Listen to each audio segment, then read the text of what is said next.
Shalom, salam damai dalam Yesus Kristus, saudara yang dikasihi dalam Tuhan. Kita bersyukur kepada Tuhan pada minggu ini, pada kesempatan kali ini, kita kembali dapat bertemu kembali, mempelajari pelajaran Sekolah Sabat. Dengan pelajaran 12, tajuknya adalah Penghakiman ke atas Babel. Sebelum kita lebih jauh, kami mendahulunya dengan ucapan terima kasih, sebab kami percaya saudara terus mensupport, mendukung video ringkasan pembelajaran Sekolah Sabat ini ataupun channel Sabah Hope Media. Dan kami juga percaya saudara akan rindu berbagi berkat dengan cara men-share ringkasan pembelajaran Sekolah Sabat ini dan juga menekan butang like untuk mendukung channel ini. Mari kita dahului dengan berdoa.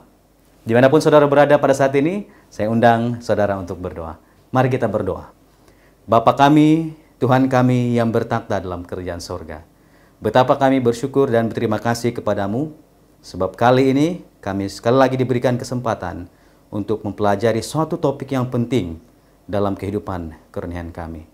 Kami menyadari keterbatasan kami Tuhan, itu sebabnya kami mengundang Roh Tuhan hadir dalam pembelajaran ini. Di dalam nama Yesus kami berdoa. Amin. Ayat inti pelajaran Sekolah Sabat kita pada minggu ini terdapat di dalam Wahyu pasal yang ke-18, ayat yang keempat dan kelima. Saudara boleh lihat di layar, saya bacakan ayat inti pelajaran Sekolah Sabat kita pada minggu ini. Lalu aku mendengar suara lain dari sorga berkata, "Pergilah kamu, hai umatku, pergilah daripadanya supaya kamu jangan mengambil bahagian dalam dosa-dosanya, dan supaya kamu jangan turut ditimpa malapetaka-malapetakanya." Di ayat yang kelima, sebab dosa-dosanya telah bertimbun-timbun sampai ke langit, dan Allah telah mengingat segala kejahatannya. Siapakah yang dimaksudkan dengan dosanya yang telah bertimbun-timbun sampai ke langit? Pelajaran Sekolah Sabat kita sepanjang minggu ini akan menjelaskannya. Dan secara garis besar, saudara boleh lihat di layar, yang akan kita pelajari pada minggu ini adalah, pertama, kita akan melihat kesinambungan daripada pelajaran yang minggu lalu, ataupun secara kesinambungan dalam kitab Wahyu di pasal yang ke-16. Pada minggu ini, yang menjadi fokus pembelajaran Sekolah Sabat kita adalah pasal yang ke-17. Kita mengetahui bagaimana pelajaran yang ke-16 pada minggu yang lalu memfokuskan tentang pengumuman bahwa Babel akan jatuh. Nah, pada minggu ini, kita akan memfokuskan bagaimana sebenarnya kejatuhannya. Minggu lalu hanya diumumkan. Pada minggu ini, kita akan belajar bagaimana Babel itu jatuh. Dan khususnya, kita akan mendalami sistem daripada agama murtad itu, yaitu Babel tersebut, di akhir zaman nanti. Dan saudara, secara garis besar, mari kita lihat garis besarnya. Kita akan mempelajari yang pertama, pengertian daripada Babel besar itu dan kedua kumpulan yang mengikutinya. Apakah pemahaman yang coba dijelaskan dalam pelajaran Sekolah Sabat kita pada minggu ini tentang Babel besar itu dan kedua kumpulan yang mengikutinya? Kemudian yang kedua, garis besar pelajaran Sekolah Sabat kita minggu ini mencoba untuk membahas pengertian daripada kata pelacur duduk di atas binatang merah ungu. Apa sebenarnya pengertian binatang yang ditunggangi oleh seorang wanita pelacur? Yang ketiga, kita mau lebih dalam mempelajari tentang ciri-ciri ataupun pengenalan akan binatang merah ungu itu. Dan yang akan kita mau ketahui, yang kita mau tekankan fokusnya adalah fasa yang mengatakan yang telah ada, namun tidak ada, dan akan muncul dari jurang maut. Apa sebenarnya pengertian daripada kalimat ini? Kemudian kita juga coba untuk mendalami pelajaran minggu ini, khususnya tentang pengenalan daripada binatang merah ungu itu, tentang kata 7 kepala binatang. Apa sebenarnya yang dimaksudkan dengan 7 kepala binatang itu? Apa penafsiran kita yang sebenarnya sehubungan dengan 7 kepala binatang tersebut? Dan ada juga kata 10 tanduk. Apa sebenarnya pengertian daripada kata 10 tanduk? Khususnya dalam konteks Wahyu pasal yang ke-17 ini. Nah, bagian keempat, kita juga mau melihat bagaimana penghakiman ke atas Babel itu dijalankan. Apa yang terjadi pada zaman itu, pada waktu peristiwa ini berlaku. Dan sudah tentu, jangan kita lupa, setiap kali kita mempelajari pelajaran Sekolah Sabat, mencari aplikasi yang hidup dalam setiap pembelajaran sekolah sahabat itu adalah sangat penting. Dan di ujung pelajaran sekolah sahabat ini kita akan melihat kira-kira aplikasi apa yang boleh kita ambil di dalam pelajaran sekolah sahabat pada minggu kali ini. Mari kita mulai dengan pembahasan yang pertama, Babel pelacur besar dan kedua kumpulan yang mengikutinya. Jika kita baca Wahyu pasal 17, di sana kita mendapati bahwa Yohanes dibawa oleh seorang malaikat dan diperlihatkan kepadanya seorang wanita pelacur yang menunggangi seekor binatang. Dan dinyatakan dalam firman Tuhan, Yohanes heran akan hal tersebut.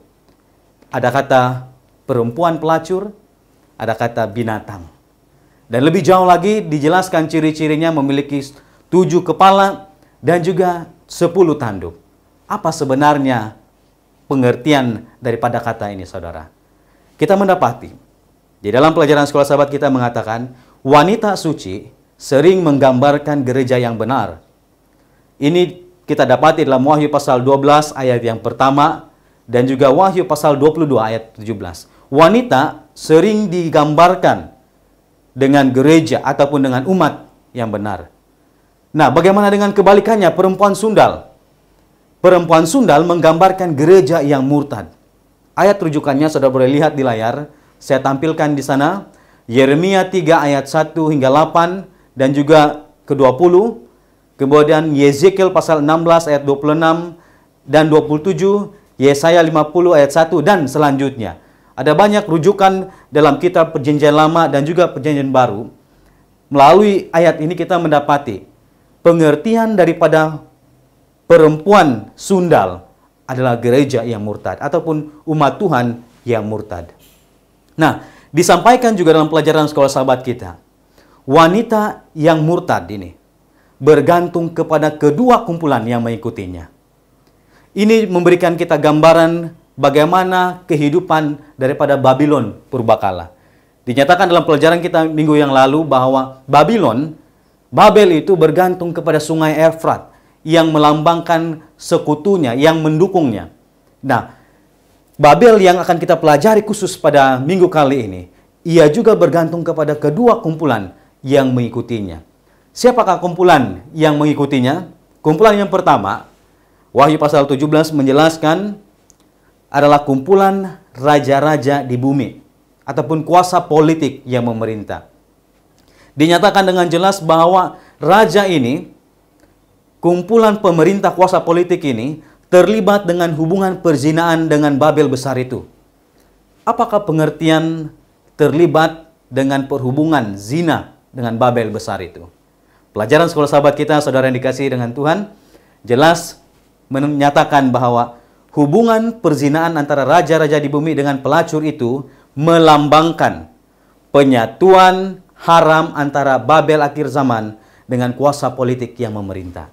Ataupun bahasa sederhananya adalah penyatuan gereja dengan negara. Kita melihat sekarang penyatuan gereja dengan agama itu tidak berlaku. Ianya berlaku pada zaman dahulu kala. Tetapi di akhir sejarah dunia nanti, penyatuan antara gereja dengan agama, dengan negara akan terjadi. Nah, kumpulan yang kedua yang mengikuti pelacur besar ini adalah penduduk bumi yang dimabukkan dengan anggur hawa nafsunya. Apa sebenarnya penjelasan tentang penduduk bumi yang dimabukkan dengan anggur hawa nafsunya?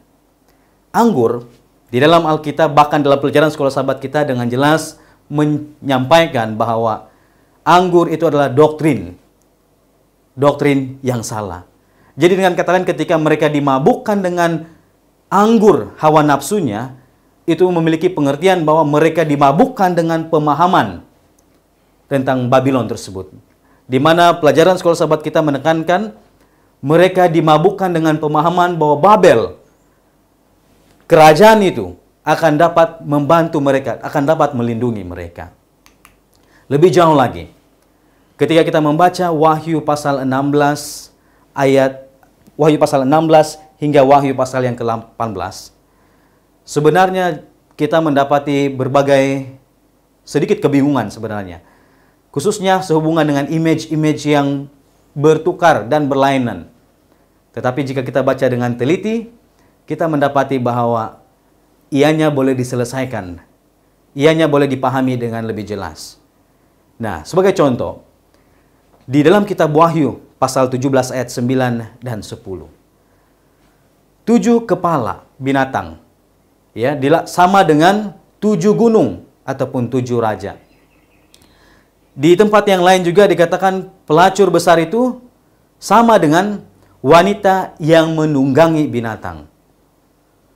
Tempat yang lain juga kita mendapati bahwa orang-orang kudus pada akhir zaman juga memiliki banyak nama. Nah, ini khususnya terjadi dalam pasal yang ke-16 hingga ke-18. Kita melihat di satu sisi disebut sebagai 7 kepala binatang. Di lain tempat pula dikatakan kota-kota bangsa-bangsa ataupun raja-raja di bumi. Apakah ini suatu kerajaan yang berbeza? Tidak. Kita mendapati dalam buku Wahyu, penggunaan kata yang berbeza-beza itu tidaklah merujuk kepada pribadi yang berbeza, melainkan itu adalah hal yang sama, tetapi memiliki tujuan yang tertentu. Secara sederhananya untuk lebih memahami pelajaran sekolah sahabat ini, saya ingin sampaikan sebagai berikut. Saudara boleh lihat di layar. 7 kepala binatang sama dengan 7 gunung ataupun 7 raja. Itu boleh dilihat dalam Wahyu pasal 17 ayat yang ke-9 dan ke-10. Nah, ke-7 kepala binatang ini, istilah yang lain digunakan adalah raja-raja di seluruh bumi yang berpenghuni. Itu boleh kita lihat dalam Wahyu pasal 16 ayat yang keempat pula, kota-kota bangsa-bangsa. Ini juga merujuk kepada kerajaan yang sama. Kemudian Wahyu pasal yang ke-17 ayat yang kedua, disebutkan di sana raja-raja di bumi ataupun penghuni bumi ataupun binatang itu ataupun ke-7 kepala, ke-7 gunung, 10 tanduk. Ini merujuk kepada kerajaan. Meskipun istilahnya berbeza, tapi merujuk kepada sebuah kerajaan. Yang kedua, saudara yang dikasih dalam Tuhan, pengertian daripada kata pelacur yang duduk di atas binatang merah ungu itu. Apakah pengertian wanita yang menunggangi binatang ini? Apakah pemahaman? Apakah yang dijelaskan oleh pelajaran sekolah sahabat kita? Kita mendapati bahwa pengertian daripada wanita yang menunggangi binatang adalah sebuah konsep di mana wanita yang melambangkan gereja dan binatang yang melambangkan kerajaan. Dengan kata lain, pengertian ini adalah menjelaskan bahwa gereja akan berkuasa terhadap kerajaan. Ia menunggangi binatang itu, dengan kata lain, dia menguasai binatang itu. Jadi konsep menunggangi binatang itu adalah penguasaan. Nah, lebih jauh lagi kita mendapati binatang melambangkan kuasa politik, perempuan pelacur melambangkan umat yang murtad. Sederhananya, wanita pelacur yang menunggangi binatang memiliki pengertian adalah gereja yang menguasai ataupun lebih tinggi kuasanya daripada negara ataupun kerajaan. Lebih jauh, ciri-ciri daripada perempuan sundal itu dinyatakan dalam perjalanan sekolah sahabat kita sebagai wanita yang berpakaian mewah. Ia dihiasi dengan baju yang berwarna ungu dan merah tua. Kemudian dihiasi juga dengan emas, batu permata, dan mutiara. Rupa-rupanya, pemakaian daripada wanita pelacur ini adalah peniruan terhadap pakaian imam besar yang boleh kita lihat dalam Keluaran pasal 28 ayat 5 dan 6. Lebih jauh, ciri-ciri pada wanita sundal ini, wanita pelacur ini, di dahinya terdapatnya kata hujat. Sebaliknya, bagi seorang imam besar, di dahi daripada imam besar itu tertulis kata, kudus bagi Tuhan. Apakah yang boleh kita dapatkan daripada kedua perbandingan ini? Kita melihat bahwa wanita pelacur ini memiliki ciri-ciri keagamaan. Tetapi lebih jauh lagi, wanita pelacur ini mengajarkan bukanlah kebenaran, melainkan peniruan yang sedikit saja, tetapi sebaliknya mengajak kepada kebinasaan. Pelajaran yang kedua menjelaskan kita juga pengertian daripada kata pelacur yang duduk di atas binatang itu, ia juga memabukkan, ia juga dimabukkan maafkan saya, ia juga dimabukkan dengan darah orang kudus. Dengan kata lain, ini memiliki pengertian bahwa pemahaman bahwa Babel itu dimabukkan dengan darah orang kudus adalah, kata kuncinya yang diberikan di sini adalah bahwa di Babel akhir zaman nanti akan ada hubung kaitnya dengan Babel di abad pertengahan, di abad ke-8 khususnya, di mana gereja menindas umat-umat Tuhan. Boleh dilihat dengan jelas bahwa hubungan Babel di akhir zaman ada hubung kaitnya dengan Babel di abad yang pertengahan ataupun abad ke-8. Saudara yang dikasihi dalam Tuhan, untuk memahaminya dengan lebih jelas lagi, kita perlu mendalami membacanya secara teliti. Dikatakan juga bahwa binatang yang berwarna merah ungu itu memiliki 7 kepala dan bertanduk 10. Inilah ciri-ciri daripada binatang yang ditunggangi oleh wanita pelacur itu. Memiliki kepala 7 dan bertanduk 10. Dan pelajaran sekolah sahabat kita dengan jelas menyampaikan bahwa Wahyu 17 ayat 3, ciri-ciri tentang binatang tersebut memiliki persamaan yang sangat banyak. Bahkan sama dengan binatang yang terdapat dalam Wahyu pasal 13. Ataupun binatang yang keluar dari dalam laut. Siapakah binatang yang keluar dari dalam laut? Beberapa minggu yang lalu kita sudah mempelajarinya tentang binatang yang keluar dari dalam bumi dan juga binatang yang keluar dari dalam laut. Nah, siapa sebenarnya dia? Jelas, gereja Seventh-day Adventist memiliki penafsiran yang tertuju kepada sebuah organisasi gereja. Nah, tetapi ada suatu hal yang membingungkan yang terjadi di sini. Kita melihat dalam Wahyu pasal 17, dinyatakan fasa sudah ada, namun tidak ada, dan akan muncul kembali. Jika dibaca sekilas, maka ini memunculkan kebingungan bagi kita yang mempelajari kitab Wahyu. Apa sebenarnya pengertian sudah ada, namun tidak ada, dan akan muncul kembali? Ini adalah suatu pemalsuan akan nama Yahweh. Kita memahami, kita mengetahui bahwa Tuhan itu adalah Dia itu sudah ada, dan sekarang ada, dan yang akan datang. Dengan kata lain, Dia adalah yang kekal. Tuhan itu adalah kekal. Kalimat sudah ada, namun tidak ada, dan akan muncul kembali. Meniru akan kekuasaan Tuhan. Seolah-olah sama dengan Tuhan. Itulah pemahamannya secara sederhana. Tetapi lebih jauh, fasa sudah ada, namun tidak ada, dan akan muncul kembali. Di dalam gereja Seventh-day Adventist, dalam pemahaman Adventist, setidak-tidaknya ada 3 penafsiran terhadap kalimat tersebut. Sebahagian kelompok Adventist menafsirkan bahwa kalimat sudah ada dan tidak ada dan akan muncul kembali. Yang pertama, 7 paus yang berurutan. Sebahagian Adventist memahami bahwa 7 raja itu terjadi sedemikian. Dimulai dari tahun 1929 pada saat Mussolini memulihkan kedaulatan Vatikan. Jadi penghitungan daripada 7 raja ataupun 7 tanduk itu dimulai pada tahun 1929. Pemahaman Adventist yang kedua mencadangkan bahwa raja ke-6 itu ataupun kalimat yang ada itu merujuk kepada masa di mana tahun 1798 hingga 1929. Itulah waktu di mana paus tidak memiliki kuasa buat sementara waktu. Nah, pemahaman yang ketiga mengatakan kata yang sudah ada. Kata yang sudah ada ini merujuk kepada kerajaan Roma yang ada pada zaman Yohanes Kekasih. Dan 5 yang sudah jatuh merujuk kepada Mesir, Asyur, Babel, Persia, dan Yunani. Dari ketiga pemahaman ini, di mana sebenarnya yang sesuai? Mana sebenarnya yang boleh kita ambil sebagai pemahaman yang sesungguhnya? Pelajaran sekolah sahabat kita, khususnya di panduan guru, menjelaskan sebagai berikut.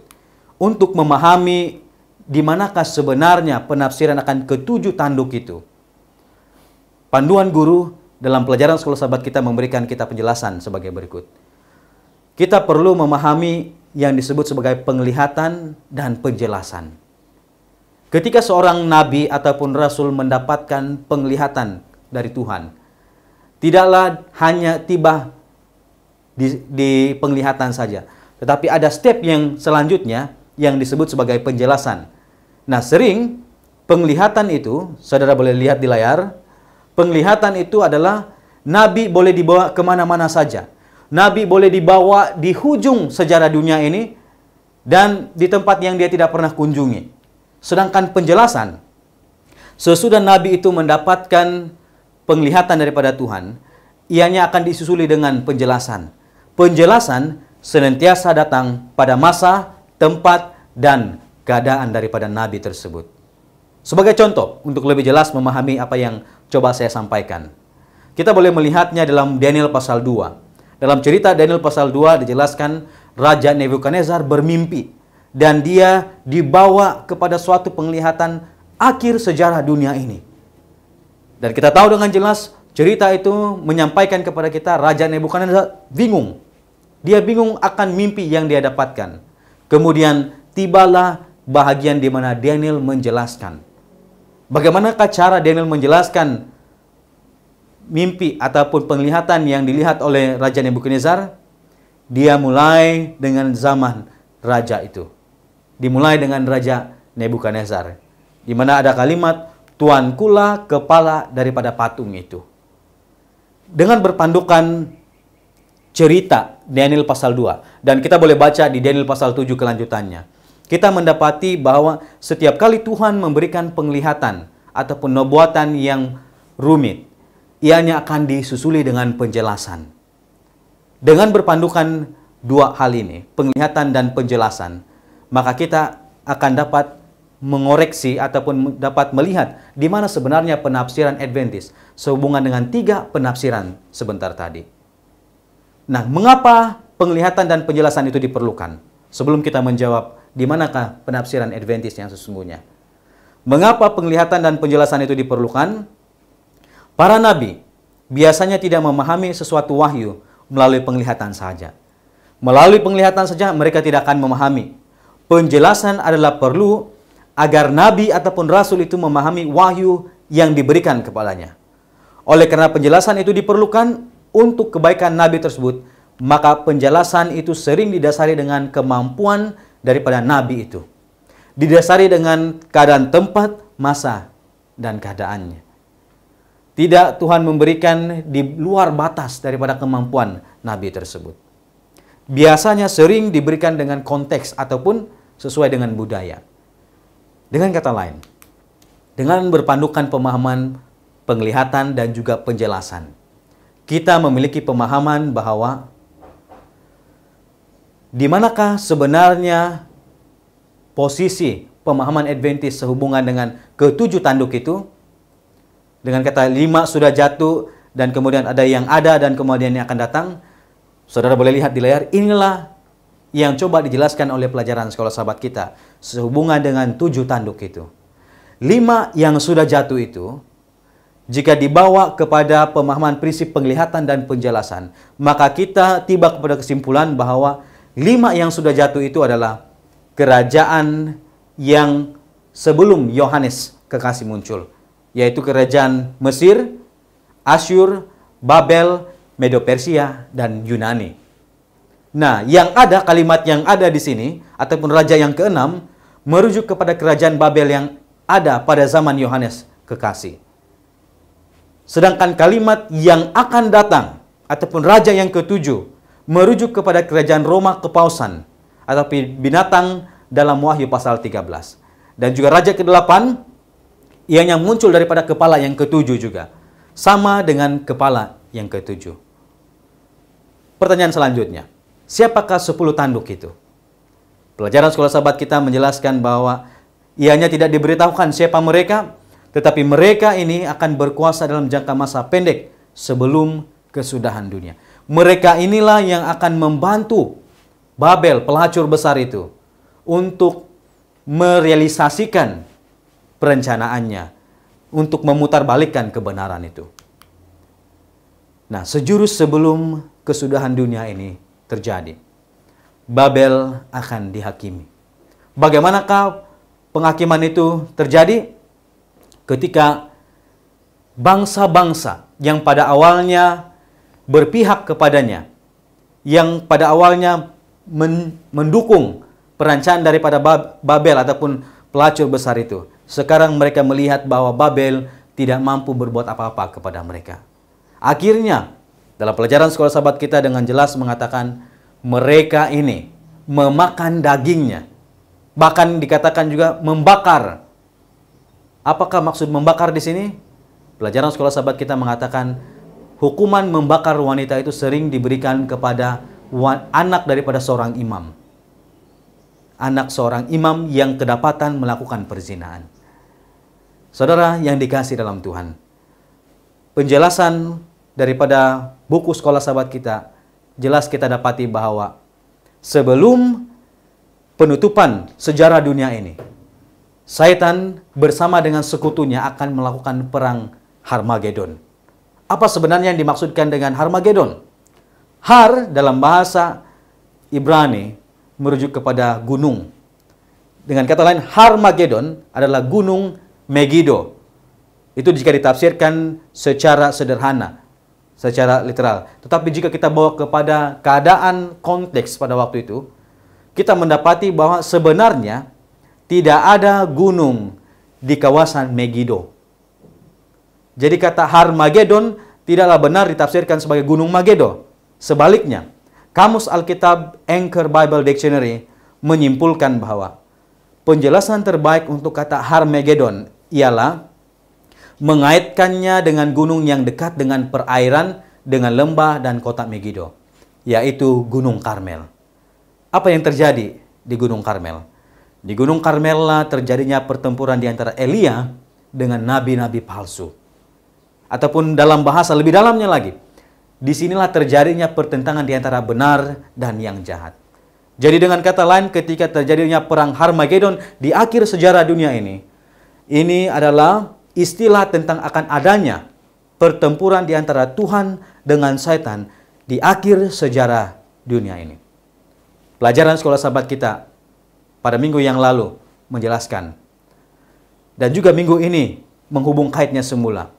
Peperangan Harmagedon bukanlah peperangan yang akan terjadi di Timur Tengah, melainkan konflik akhir tentang kedatangan Yesus yang kedua kali, di mana setan dan sekutunya akan berperang melawan Kristus dan rombongannya.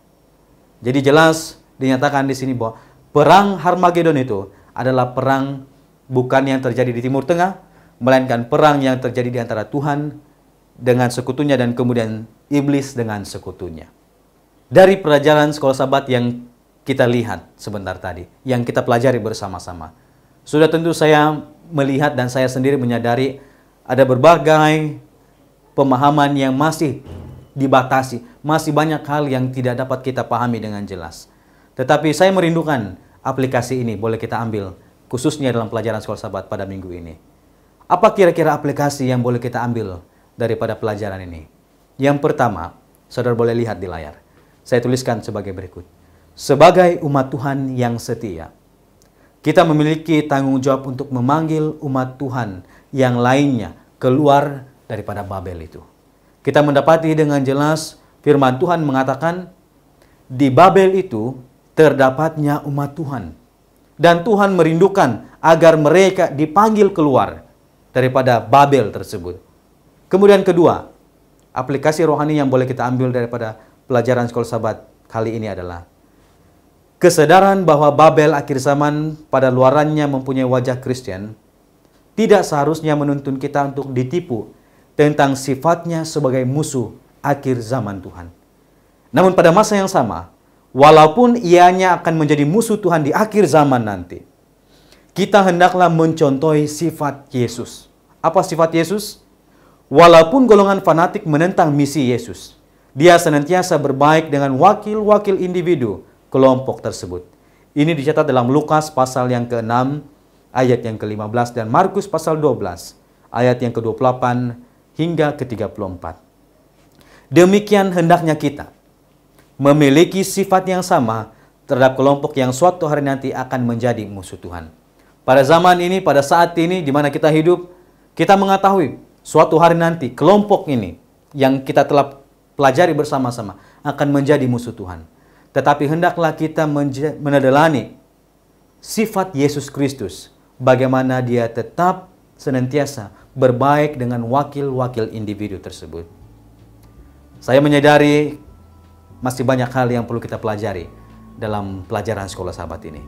Tetapi saya percaya ketika kita terus memohon tuntunan dan bimbingan daripada Tuhan, kita akan dapat memahaminya dengan jelas, dan lebih daripada itu boleh menjadi berkat kepada kehidupan kita, kepada sahabat kita, dan terlebih menjadi kepujian dan kemuliaan bagi nama Tuhan. Sebelum kita mengakhirinya, saya rindu untuk mengajak kita sekali lagi bersatu di dalam doa. Mari kita berdoa. Bapa kami, Tuhan kami yang bertakhta di dalam kerajaan sorga. Pembelajaran Sekolah Sahabat pada minggu kali ini dengan jelas memberikan kami pemahaman bahwa Babel itu suatu hari nanti akan dihakimi. Tetapi kami juga ditegur bagaimana sifat kami, tindakan kami ketika melihat sebenarnya masih ada umat-umat Tuhan yang berada di dalam kelompok Babel itu. Bantu kami Tuhan, ajari kami bagaimana melihat, ajari kami bagaimana bersahabat, agar kami boleh menjadi alat Tuhan yang ampuh, menarik umat-umat Tuhan keluar daripada Babel tersebut.